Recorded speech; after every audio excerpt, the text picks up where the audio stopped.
Hello guys, in today's video, I'm gonna show you how to fix there was a problem resetting your PC in Windows 10 or 11. Let's begin. First, go to your Windows menu over here and type CMD. Make sure to run as has the admin, okay? Then we just need to type in or enter some specific commands. First is going to be reagent C space slash disable. And once you've received this message, you just need to simply re-enable this, okay? And you can hit enter, but it will automatically apply and run this command for you.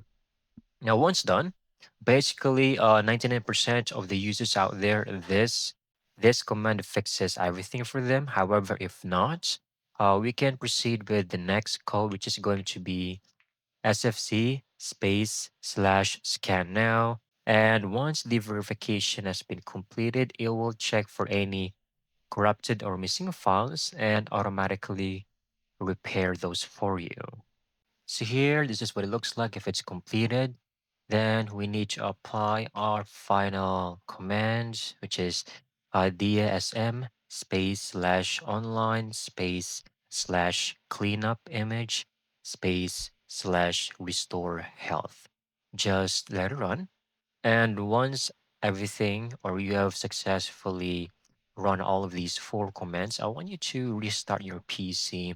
By the time you're back on your screen, everything should not be working properly. Go ahead, try to execute and reset your computer. And that's it. That's how you can easily get this done. Thank you so much for watching. I hope you found this video very helpful.